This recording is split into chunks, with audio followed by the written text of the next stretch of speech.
Hi hello welcome to கையிலும் கைவண்ணமும் channel. இன்றைக்கி நம்ம சேனலில் பீட்ரூட் சட்னி எப்படி செய்யலான்றத வீடியோவில் பார்க்கலாமா. நம்ம வீடியோக்குள்ளே போகிறதுக்கு முன்னாடி பை மூட் ஷாப்பிங் ஆப், இது எந்த மாதிரி ஷாப்பிங் ஆப்னு யோசிக்கிறீங்களா? ஒன்றும் இல்லைங்க, நம்ம வீட்டுக்கு தேவையான கிராசரி ஐட்டம் எல்லாமே குறைஞ்ச விலையில் சிறந்த பொருட்களை இந்த ஆப்பில் நம்ம வாங்கலாங்க. ஆப்போட லிங்க்கு டிஸ்கிரிப்ஷனில் தரேன், மறக்காமல் செக் பண்ணி பாருங்கள். 2 பேருக்கு தேவையான அளவுக்கு பீட்ரூட் சட்னி செய்ய போகிறோம். ஸோ மீடியம் சைஸில் 3 பீட்ரூட் எடுத்து நான் கட் பண்ணிக்க போகிறேங்க. இப்போ இதுக்கு மேலே இருக்க தோல் எல்லாம் நான் ரிமூவ் பண்ணிக்கிறேன். இந்த இந்த சைஸில் தான் நான் இப்போ எடுத்திருக்கேன். தோல் எல்லாம் ரிமூவ் பண்ணிவிட்டு பீட்ரூட்டை நல்லா ஸ்லைஸாக கட் பண்ணிக்கணும். அப்படி கட் பண்ணி யூஸ் பண்ணும்போது தான் எண்ணெயில் போட்டு நம்ம வணக்கும் போது ராஸ்மல் இருக்காது. இல்லைன்னா பீட்ரூட்டோட ராஸ்மல் அப்படியே சட்னியிலையும் அடிக்கும். ஸோ நம்ம ரொம்ப ஸ்லைஸாக கட் பண்ணிக்கலாம்.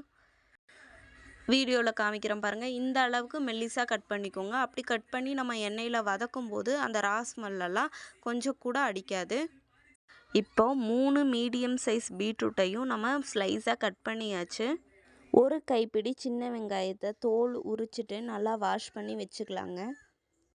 அடுப்பு பற்ற வச்சு வடைச்சட்டி வச்சுக்கலாங்க. வடைச்சட்டி நல்லா ஹீட் ஆனதுக்கப்புறமா 1 ஸ்பூன் எண்ணெய் ஊற்றிப்போம்.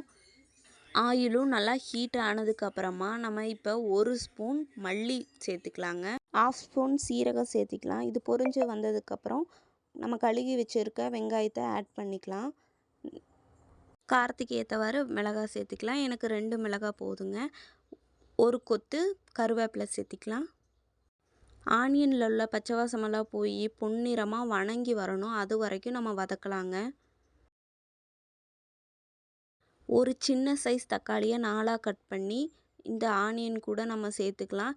இப்போ இங்கே போட்டிருக்க ஆனியன் தக்காளி எல்லாமே நல்லா வதங்கி வரணும், அதோட ராஸ்மெல்லாம் போகணும். அந்த அளவுக்கு நல்லா வணக்கிட்டு நல்லா பொன்னிறமாக வதங்கினதுக்கப்புறம் கொஞ்சமாக இப்போ உப்பு சேர்த்துக்கலாங்க. உப்பு சேர்த்து வணக்கும்போது சீக்கிரமாகவே வெங்காயம் தக்காளி எல்லாம் வணங்கிருங்க. இது நல்லா வணங்கின கொஞ்சமாக புளி ஆட் பண்ணிக்கலாங்க. புளி ஆட் பண்ணும்போது டேஸ்ட் இன்னும் சூப்பராக இருக்கும். இதில் நம்ம இப்போ பீட்ரூட் சேர்த்திக்கலாங்க. பீட்ரூட்டும் சேம் நல்லா ஒரு வணக்கி விட்டுட்டு கொஞ்சம் நேரம் அப்படியே விட்டுறலாம்.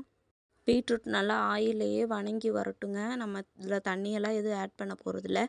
கொஞ்சமாக தேங்காவும் ஆட் பண்ணிக்கலாங்க. தேங்காவை கொஞ்சம் நேரம் எண்ணெயிலேயே வதங்கட்டுங்க. வதங்கினதுக்கப்புறம் நம்ம ஹீட் ஆறுனதுக்கப்புறமா எடுத்து மிக்சியில் போட்டு அடிச்சுக்கலாங்க. இப்போ சட்னியும் ரசமும் ரெடி ஆகிடுச்சு. பாப்பாவுக்கு போட்டு கொடுத்துர்லாங்க. நான் சொன்ன மாதிரி சட்னி ஃபாலோ பண்ணி பாருங்கள், உங்களுக்கு ரொம்பவே டேஸ்ட்டு பிடிச்சி போயிடும். பீட்ரூட்டே வேண்டான்னு சொல்கிறவங்களுக்கு இந்த மாதிரி செஞ்சு கொடுத்தீங்கன்னா கண்டிப்பாக அவங்க சாப்பிடுவாங்க. வீக்லி 2 டைம்ஸ் ஆகுது கண்டிப்பாக நீங்கள் செய்வீங்க. இந்த மாதிரி டேஸ்டியான ரெசிபி பார்க்க கையிலும் கைவண்ணமும் சேனலை மறக்காமல் லைக் பண்ணுங்கள், ஷேர் பண்ணுங்கள், சப்ஸ்கிரைப் பண்ணுங்கள்.